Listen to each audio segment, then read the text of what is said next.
Hey and welcome back to my channel. Today I want to use one of the collage photo elements I shared in one of my recent videos. I made these with our brand new stamps and some scraps of collage papers. Just like the same I have used on the right page. There's also a video tutorial on how I made these collage for the pieces, and I think there might be also a video about that spread. I'm now just thinking about maybe I'm also going to use two, like I did it on the right side, but I'm not sure because they are quite big and none of them is, yeah, could be, I think, could be not the focal point and just a little accent. So finally, I'm deciding just to go with one image because two of them would be just too much on a spread. I'm collecting some Neocolors that are matching the colors of the focal image I picked, and they are mainly warm tones, oranges and a little bit of pink and a little bit of green. And I also picked these colors.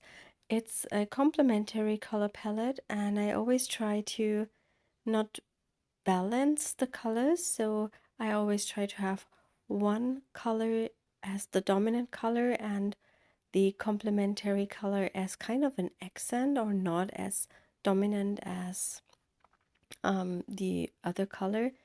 And today I'm going for a warm spread with these oranges, red, pink colors with a little bit of green in them. Here is just a spread, and I'm just testing the reds to see which one fits the best. I have already primed the paper with some clear gesso, so I can work easily over the top with the Neocolors, and here you can see which ones I've picked. I can't tell you the names of them because I just do not recognize the names, as they often get ripped off, and also they became unreadable in the past, so I usually just see what my eyes say and then I pick the colors. I'm also going to use the white from the Art Graf tailor shape crayon because I often like to use it for highlights and accents, and the white Neocolor is not as opaque as the Art Graf. I'm now working similar to the page on the right with a circular shape, so I have a cohesive look of the pages, and I also like that circular composition because it's easy and it's pleasing to the eyes, I feel, because a circle is always kind of harmonic. It has no edges, and it's also an easy way to bring together a spread. As if you work with other arrangements, you always have to take care where you balance it out and where you put things. And with a circle, it's so easy because you just arrange everything around that circle, and you try to not put the same weight on each part of the circle, just keep the weight to one or two spots. I hope that makes sense. And here I try to do that already. I put more color to the left side, to the left bottom corner, because there is where I plan to put my focal image. I'm blending the Neocolors with my fingers, just dipping the finger into water. Of course, you can use a brush if you don't like to work with your fingers and paint, but I really enjoy that process. It's like a child playing with paint. It's finger painting, and I think you are just getting a better connection to the page, and it also makes it easier for me. It's easy, I feel, and I also so much enjoy that process in this way. And with Neocolors, you don't have any issues because it will just easily come off your fingers later. I started with all the warm colors, so I made sure when I mix those together they will not create mud because they will work together. They are close to each other on the color wheel. And later I plan to come in with the green. I would not add the green right at the beginning because then when you mix it too much, the green and the red orangey colors will create a gray color, and that's not very nice, and we do not want to have too many neutrals on the page. Here I'm blending out the Neocolors with my mop brush and a lot of water, so I get a nice watercolory effect in some areas. I dried the page with my heat tool and it's still a bit hot, and that's really funny because the Neocolors almost melt on the page. Here I'm just making some dry marks in that circular shape to bring in more depth. And here I'm trying that art graph, and even over Neocolors, they are applied quite thickly. The art graph works very nice. I love it for white splatters and also for my sketchbook for drawing. When I want to have some highlights in between, then I often grab this crayon. As always, I am linking up the products I'm using in the video description. Here I do some mark making with a Neocolor. I just play a little bit with the page before I come in with the green color.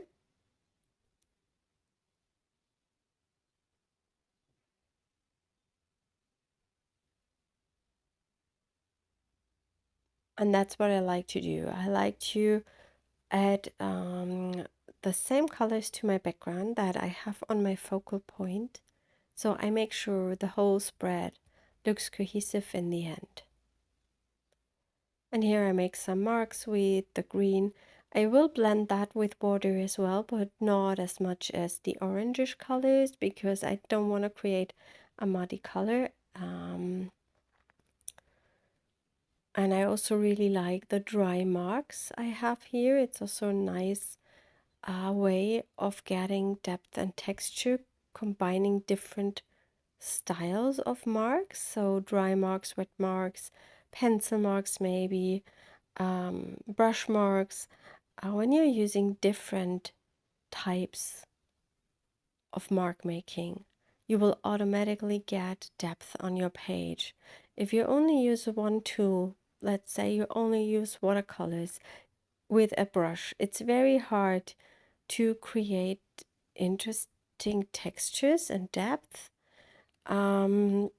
With watercolors, the only way you have to work is you can use layers over the top of each other to create depth, as long as you don't change the way you apply it.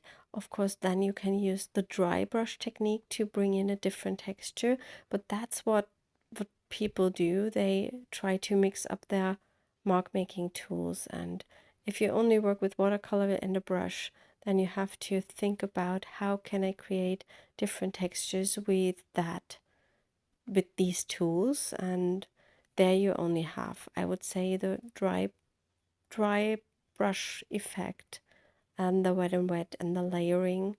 And if you have a good paper, you can just lift some paint off to bring in different textures. Yeah, and that's what I like about mixed media. You have so many tools available and you can create so many different marks with those different products. And that's also one thing I love the Neocolors for, because you can create a watercolor effect with them. You can create opacity because they are a bit like gouache. You can make these dry marks with them, and you can blend them with the finger, you can blend them with water, and that's what I love them, especially if you are starting out. It's a perfect tool to get started with. Here I'm doing some stamping to bring in another kind of style element. I love text stamps to bring in a different texture that I can't make with a brush or with a pencil. And I'm using stamps from our new stamp sets. the numbers are on the Mix It Up 7, and now I'm going to use the circle pattern from the pencil marks number 8. I have put a piece of foam underneath my page because there is a lot going on in this book, and I wanted to make sure that the stamping works. And with a bulky book, stamping is always a little bit tricky. And here I start by stamping under the focal image to see if it works. Unfortunately, I did not take care of my foam piece underneath. Take care of that because soon I'm going to stamp over the edge of it, and that is not perfect. I'm using black StazOn ink for stamping. And I don't want to overdo it with the pattern, and here is where I stamp over the edge, and I'm recognizing it, and I try to keep that stamp in place and move my foam a bit. It's not the best stamp impression I got here, but in the end it's just a way to create a pattern on the page, and it's not that important. It's not my focal point, so I just live with that. Just in case you have not seen it, but I'm offering a membership for around 2 months now. I started in December and now we have January, so 2 months. And I really enjoy that. I make a video every other Saturday with, yeah, some art journal, mixed media stuff related. It's a bit more on the intuitive painting side at the moment, because I really enjoy doing that. And I also post regularly some of the old Instagram subscription content there, so the videos are not lost, because when I stopped the Instagram subscription, Instagram deleted all the videos, and I did not like working on Instagram because it was very uncomfortable to upload stuff, to edit stuff, and I think it was also not very comfortable for the members to access the videos. And I try to keep that a bit more organized here on YouTube, and it's also easier. And I also prefer that the landscape format videos compared to the Instagram format videos. So I'm also uploading these, and sometimes I have a bonus video and I'm sharing some studio insights from time to time with a short video or a photo post. As I've added the black stamping, I also thought maybe something else in black would look good, and I decided to make some black splatters as well, and I'm using that Art Graf crayon again. It's perfect for splatters. Also the white one, I use it all the time. I love these crayons so much because they are so versatile. They do not come in many different colors, but you get the, I would say, the most important colors with them. I really enjoyed using that small fern brush lately to make splatters. Because it just works out very good. I think I also might do some white splatters. I'm not sure at this stage. Maybe I also just let the page dry. I did the recording of the video last week, and I can't remember if I added the splatters or if I did not. Yeah, I searched for a white Posca paint pen, or for 2 white ones. I think I grabbed the bigger and the smaller one because I thought about painting some highlights on the page. Painting over Neocolor with a Posca paint pen means that it will mix into the Posca pen a little bit. What I'm doing, I just go over it again once the marks are dry. The Posca paint is acrylic based, so once it's dry, it's permanent. and the Neocolor pigments are not as inky as, let's say, distress ink would be. So if you then go over a second time with the Posca paint pen, it will no longer bleed into it. If you go over brushes, for example, or over distress inks, especially if they are red, it will bleed into it how many layers you're adding. I think that's just because of that dye-based pigment, I believe. I don't know, but that's just something I've recognized. I made some white marks because I really like that highlight effect it gives you. It gives just another layer on top, and that increases the depth of the page. I'm thinking about adding something to the top right just to balance out that big focal image. And I let everything dry, and here I decided to just bring in a butterfly that I had already stamped, and it's from the same stamp set where the leaf is from, that I've used on the collage element. And I thought the butterfly will be perfect just to balance out that focal image. I'm adhering everything with some wet craft glue to the page.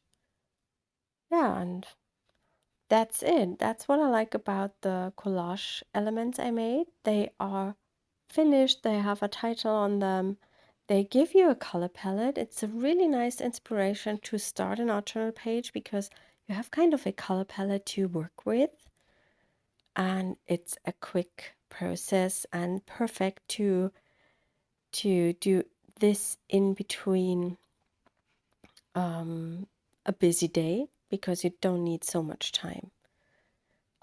Something else I am really interested in, maybe it's a bit too late in the video because many people will stop the video at this point.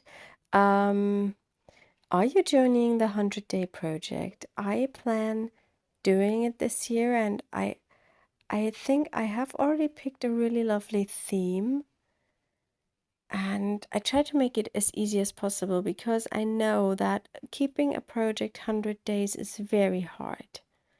Always getting back to it, doing it again and again, over and over, can be boring over time, so I decided to prep my project very intensely, so I then only need around 10 minutes each day to finish it. Not sure if you are joining. I would be really interested to know if you do and which project you are working with. And I already recorded my setup video, and I think I'm going to post that maybe 2 weeks before the 100-day project starts. I made some marks with an acrylic paint marker with an orangish color, and I decided I do not like them in this area, so I just removed them quickly. And yeah, sometimes when things do not work out, you just can wipe them away quickly or glue something over the top or paint something over the top. And I really like that orange color because I've used it on the collage element and it works great with the orange on the whole page, I think. Yeah, I think that's how my page is looking. I really enjoyed creating it. I will do more with these collage Fodder pieces, and yeah, I hope you enjoyed that video as well, and we will see us next time. By the way, there is a blog post where you can have a look at the close-up images of the spread, and here is a close-up image as well. Okay, I hope you will see us next time. Bye.